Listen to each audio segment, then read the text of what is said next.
para pembaca setia kami. Begini, ada satu kalimat yang kayaknya semua orang pernah dengar, agama adalah candu rakyat. Kalimat ini sering banget kan dipakai buat jadi bukti sahih kalau Karl Marx itu anti-agama, titik.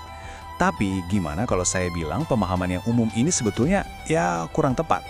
Gimana kalau sebenarnya ada cerita yang jauh lebih dalam di baliknya? Nah, di pembahasan kali ini, kita akan coba bongkar mitos yang udah mengakar ini. Kita akan lihat apa sih sebenarnya yang dimaksud oleh Marx waktu itu. Jadi, siapkan kopinya, karena kita akan memperbaiki pemahaman kita bareng-bareng. Oke, ini dia peta perjalanan kita untuk beberapa menit ke depan. Pertama, kita akan hadapi langsung mitosnya.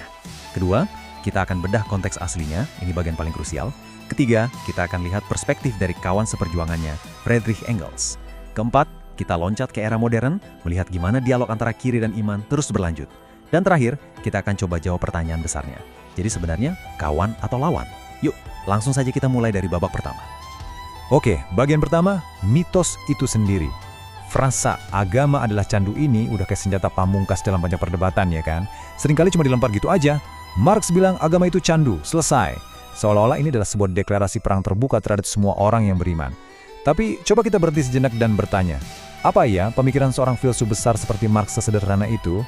Apakah dia cuma seorang ateis pemarah yang tujuannya cuma membakar semua kitab suci? Tentu saja tidak, kamret. Jawabannya jauh lebih kompleks dari itu. Nah, ini dia, sang primadona, kalimat saktinya. Kalau disajikan begini, sendirian, tanpa teman-temannya, dalam satu paragraf, kesannya memang keras banget, menghakimi, dan dingin. Persis seperti yang sering kita dengar di mana-mana. Saya suka membayangkan, kalau kutipan ini punya akun media sosial, bionya mungkin bakal tertulis, saya sering disalahpahami, tolong baca tulisan lengkap saya dong. Dan inilah versi yang sayangnya, semua orang kira mereka sudah paham 100%. Jawabannya sudah bisa ditebak? Tentu saja tidak. Ini bukan keseluruhan ceritanya. Sama seperti kebanyakan kutipan terkenal lainnya, maknanya jadi dangkal, bahkan keliru, saat dicabut paksa dari akarnya. Jadi pertanyaannya sekarang adalah, apa cerita lengkap di baliknya? Apa yang sebetulnya mau disampaikan oleh Marx lewat metafora candu ini? Nah, disinilah penjelajahan kita akan jadi benar-benar menarik. Mari kita jadi detektif teks sejenak. Sekarang, kita akan melakukan sesuatu yang seharusnya dilakukan semua orang sebelum mengutip seorang pemikir, membaca konteksnya. Kita akan coba letakkan kembali frasa candu rakyat ini ke dalam paragraf aslinya, ke dalam rumahnya. Dan kita akan lihat bagaimana maknanya berubah total. Kita akan temukan makna yang sesungguhnya, yang jauh lebih dalam, lebih bernuansa, dan terus terang, jauh lebih simpatik dari yang kita duga. Ini penting banget untuk diingat, kamrat. Marx waktu itu tidak sedang menulis slogan untuk dicetak di kaos atau spanduk demo. Kutipan ini adalah bagian kecil dari sebuah kritik filosofis yang sangat padat dan rumit terhadap pemikiran Hegel dan kondisi sosial masyarakat di zamannya. Jadi dia bukan sedang menyerang agama secara membabi buta. Dia sedang menganalisis fungsi agama di dalam sebuah struktur masyarakat yang, menurut pandangannya, sedang sakit parah. Nah, perhatikan baik-baik kalimat ini. Tepat sebelum dia menyebut kata candu, Marx menulis ini. Agama, menurutnya, adalah ekspresi dari penderitaan, bahkan sebuah protes terhadap penderitaan. Wah, ini mengubah segalanya kan? Ini berarti, bagi Marx, agama itu bukanlah alat penipuan yang diciptakan kaum elit untuk menipu massa. Justru sebaliknya, agama adalah sebuah teriakan dari bawah. Ini adalah cara kaum tertindas menyuarakan rasa sakit mereka dalam bahasa spiritual. Dan dia tidak berhenti di situ. Dia melanjutkannya dengan rangkaian metafora yang sebetulnya sangat indah dan puitis. Hati dari dunia yang tak punya hati. Coba bayangkan. Di tengah sebuah sistem sosial ekonomi yang brutal, dingin dan eksploitatif, agama justru hadir sebagai tempat di mana manusia bisa menemukan kehangatan, harapan, dan penghiburan.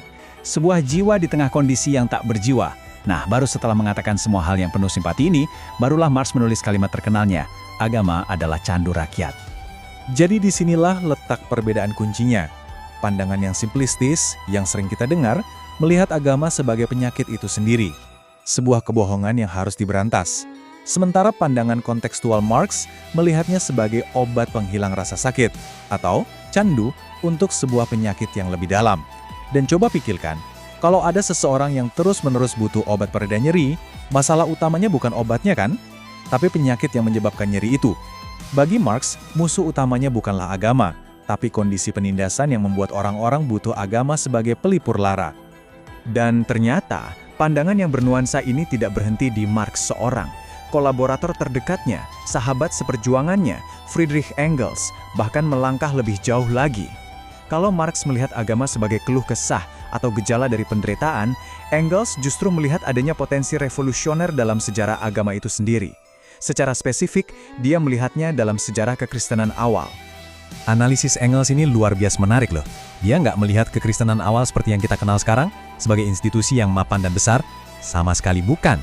Sebaliknya, dia justru membandingkannya dengan gerakan sosialis di zamannya. Baginya, kekristenan pada mulanya adalah sebuah gerakan radikal dari bawah, sebuah pemberontakan spiritual dari kaum miskin dan para budak yang melawan kebrutalan Kekaisaran Romawi. Engels melihat ada kesejajaran yang luar biasa di sini. Keduanya lahir dari rahim penderitaan kaum tertindas. Keduanya sama-sama menawarkan janji pembebasan, keduanya di awal kemunculannya sama-sama dikejar-kejar dan dihina oleh penguasa. Tapi, keduanya sama-sama maju tak terbendung. Bedanya apa? Menurut Engels, kekristenan menawarkan pembebasan dan surga di akhirat, sementara sosialisme menawarkan pembebasan dan surga di dunia. Tapi esensi keduanya sebagai gerakan protes kaum tertindas itu sama. Dialog ini ternyata tidak berhenti dan terkubur di abad ke-19. Jauh setelah Marx dan Engels tiada, banyak sekali pemikir kiri yang terus bergulat dengan fenomena agama.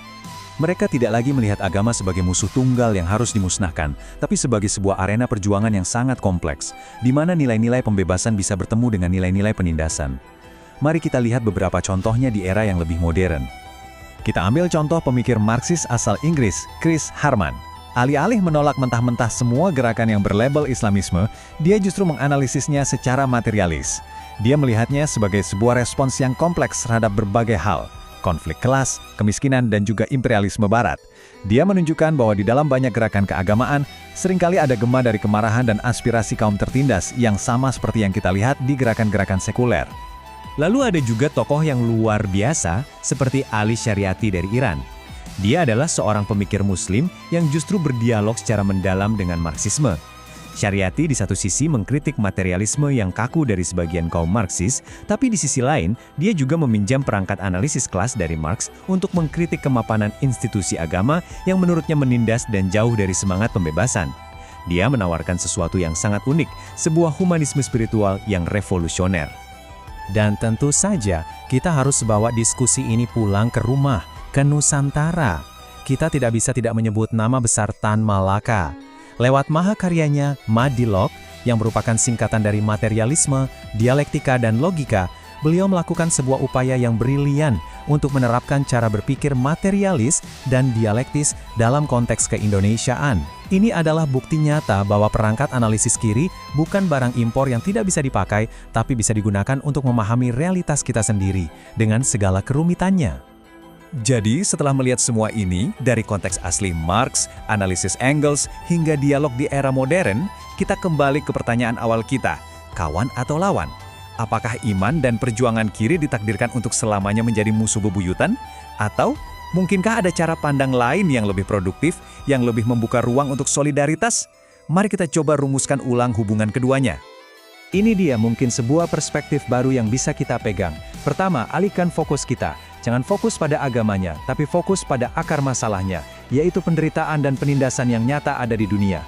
Kedua, setelah kita tahu akarnya, pahami gejalanya. Lihatlah ekspresi religius bukan sebagai kebodohan, tapi sebagai keluh kesah dan protes yang tulus terhadap kondisi yang tidak adil itu. Dan ketiga, ini yang paling penting, bangun perjuangan bersama. Jangan serang keyakinan personal orang lain, tapi serang bersama-sama ketidakadilan yang membuat keyakinan itu menjadi satu-satunya tempat pelarian. Inilah tujuan utamanya, Kamrat. Dari perspektif ini, tujuan akhirnya bukan untuk menghapus agama dari muka bumi. Bukan itu. Tujuannya adalah untuk menciptakan sebuah masyarakat yang begitu adil, begitu manusiawi, begitu sejahtera, sehingga candu atau pelarian dalam bentuk apapun tidak lagi diperlukan.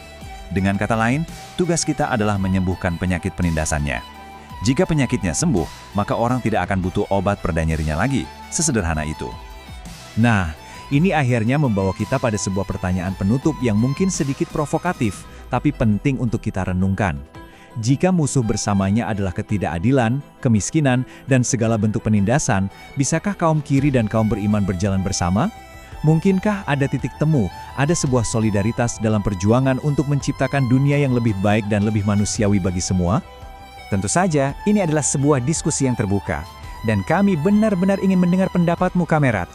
Apa kamu setuju dengan pembacaan ulang terhadap frase candu ini? Atau mungkin kamu punya pandangan lain? Dan yang tidak kalah penting, Topik berat apa lagi yang menurutmu menarik untuk kita bedah bersama selanjutnya? Tuliskan semuanya di kolom komentar di bawah ya. Terima kasih banyak sudah menyimak sampai akhir. Jangan lupa untuk ikuti terus Sabda Literasi di semua platform media sosial agar kita tidak ketinggalan diskusi-diskusi mencerahkan lainnya. Dukungan dari kalian semua sangat berarti untuk menjaga api diskusi dan literasi ini agar tetap menyala.